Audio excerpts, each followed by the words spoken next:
If you're listening to this tutorial, that means you're ready to start your Faithcast with Live365.com. Congratulations. In the next few minutes, we'll review the sign-up documents for your Faithcast Live365 professional internet radio station. Now, this particular package is a 24/7 worldwide broadcast, unlimited listeners, unlimited broadcasting hours for just $99 a month. This package does not include music licensing. So if you're interested in music, if you're going to play any kind of copyright protected music, you'll want to stop this tutorial and go listen to the Faithcast Plus music tutorial. But if you're in the right place, let's continue. Let's start with our rate card.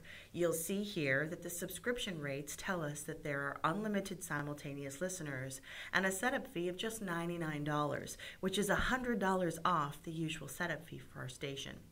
Your monthly fee is simply $99, and it comes with a gigabyte of storage space. You'll find out more what that means when you begin using our automation system.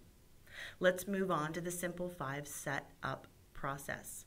Number 1, your total amount due. That includes your setup fee of $99, your monthly fee of $99, so your total amount due today would be $198. Your recurring fee, however, is only $99. Number 2, customer information. We'll need your company name. Now, if you don't have a company, no worries. Your name is fine. Contact email, contact name, phone, and here's where you put your credit card information. If you'd like to put a credit card on the account, this is where you put your Visa, MasterCard, or American Express number, expiration date, the 3 or 4-digit security code, the cardholder's zip code, and the authorized cardholder signature. If you'd like to pay with PayPal or would like to send a check, please talk to your sales representative for more information on how to do that. Number 3, we have the ability to insert ads into your broadcast, ads that you can profit from. If you would not like to participate in that program currently, please mark the box, "Do not allow advertising insertion in my broadcast," here on number 3.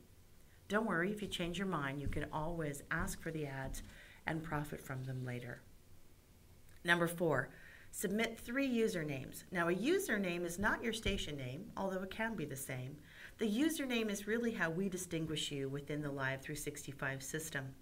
We ask for 3 because we need a unique name, and we hope by you giving us your choice 1, 2, and 3, we'll find one that is unique to our system. And number 5 is simply our final step, which is to fax these forms once we've gotten through the entire packet to our fax number. This is a secure e-fax line, which is 240-526-0650. If you prefer to scan in these documents and email them to your sales rep.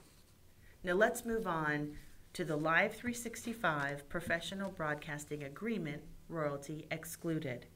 You'll see here on page 1, you'll review all the different recitals.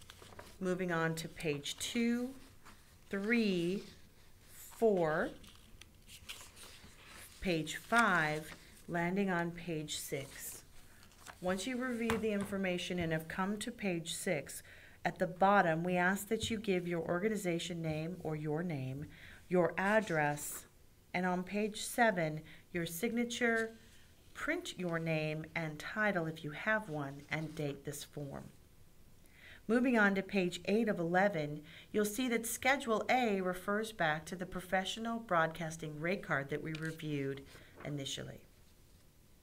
Moving on to page 9, Schedule B, if you decided to take advertising into your broadcast, this section reviews the amount of money that you can make for every ad that we're able to put into your station.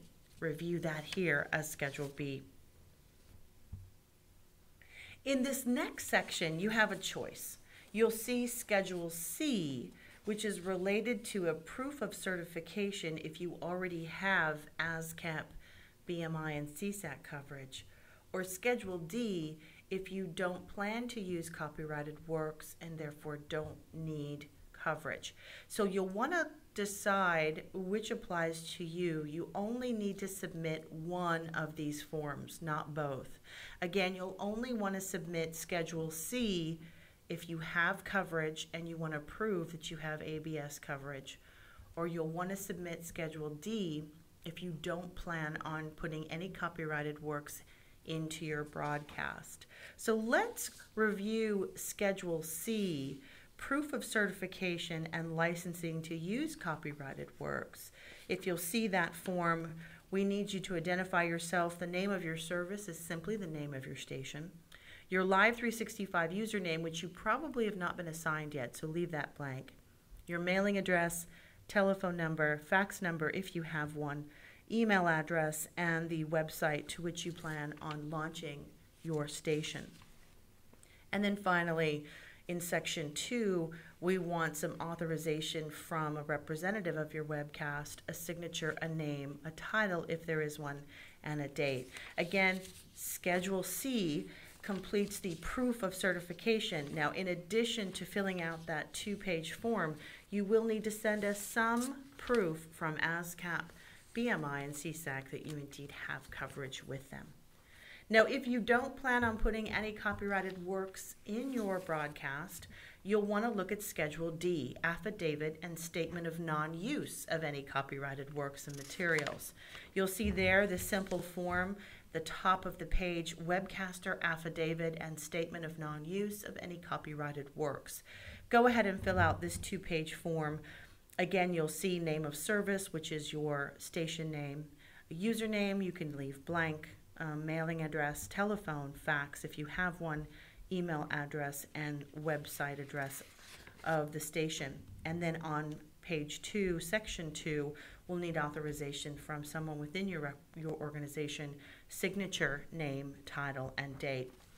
That concludes. So when you return these documents, you will have the rate card, the Live 365 agreement, and either Schedule C proof or Schedule D affidavit of non-use.